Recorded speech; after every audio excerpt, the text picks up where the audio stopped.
Tahukah kamu, data statistik memegang peranan yang cukup penting dalam kehidupan penelitian. Data statistik berperan baik dalam penyusunan model, perumusan hipotesa, pengumpulan data, serta penyajian data statistik. Nah, di sini kita bakal sering nih jumpa dengan kata statistik dan statistika. Namun ternyata kedua kata tersebut memiliki sedikit makna yang berbeda. Di mana masih ada nih beberapa orang yang salah menyebutkan kedua istilah tersebut. Terus, apa sih data statistik dan statistika itu? Nah, data statistik itu merupakan data yang berbentuk angka nih, di mana disajikan dalam bentuk tabel, histogram, maupun dalam bentuk grafik. Sedangkan statistika merupakan ilmu yang berhubungan dengan proses pengolahan, penyajian, analisis, dan penarikan kesimpulan terhadap data tersebut.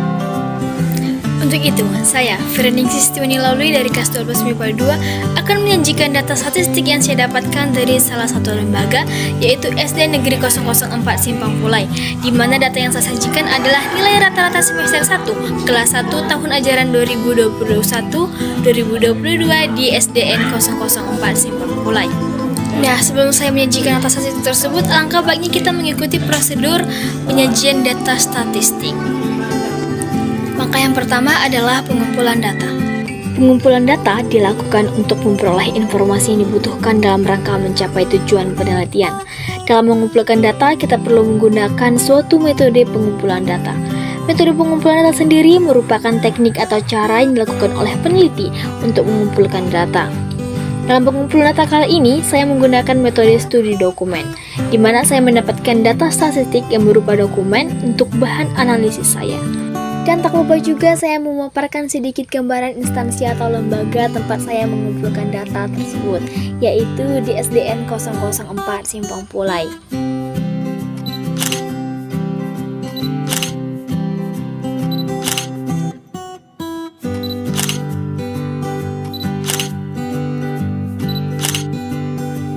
Nah, untuk data yang telah saya kumpulkan bentuknya seperti ini nih.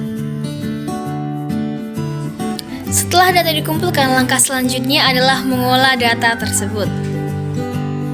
Dari data yang telah kita kumpulkan tadi, dapat kita lihat bahwa data tersebut merupakan data tunggal. Untuk lebih mempermudah kita dalam menganalisis data tersebut, alangkah baiknya kita jadikan menjadi data kelompok.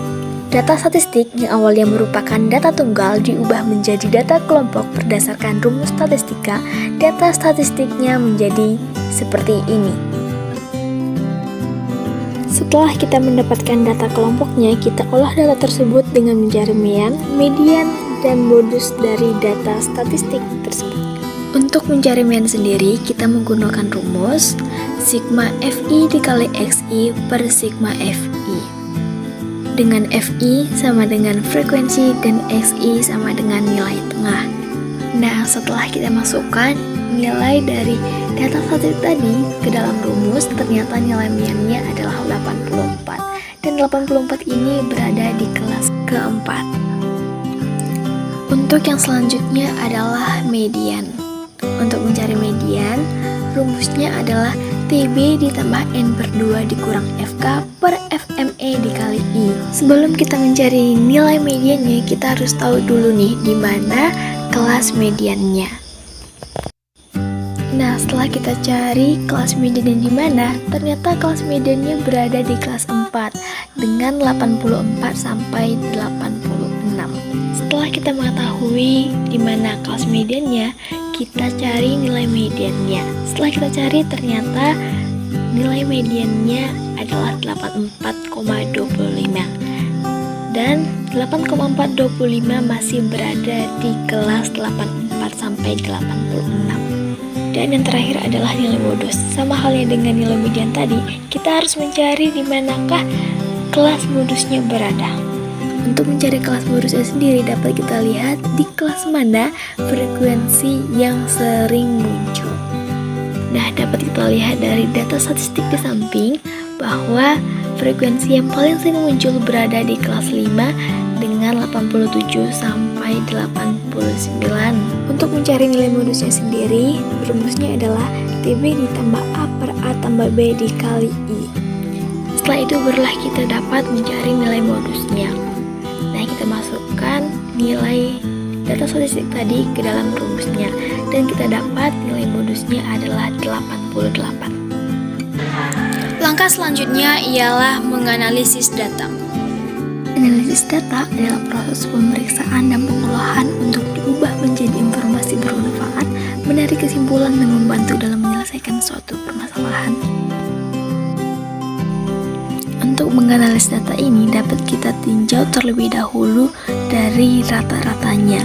Dan setelah kita lihat, rata-ratanya adalah 84. Kita lihat nilai yang berada di atas 84 ternyata ada 13 frekuensi, sedangkan di bawah rata-rata adalah 13 frekuensi. Setelah data dikumpulkan, diolah, serta dianalisis, langkah selanjutnya ialah menyimpulkan data tersebut. Namun, melihat beda frekuensi antara nilai di atas rata-rata dan di bawah rata-rata hanya terpaut 2 frekuensi. Itu menjadi PR untuk kita agar dapat meningkatkan kualitas akademik siswa-siswi di SDN 004 Simpang Pulai ke depannya. Langkah yang terakhir ialah menyajikan data. Penyajian data merupakan salah satu kegiatan dalam pembuatan laporan hasil penelitian yang telah dilakukan agar dapat dipahami dan dianalisis sesuai dengan tujuan yang diinginkan. Dalam menyajikan data kali ini, saya akan menyajikan data statistik yang saya dapatkan dalam bentuk tabel dan bentuk histogram. Sekian dari penjelasan saya terkait materi statistika serta penyajian data statistik. Thank you for watching.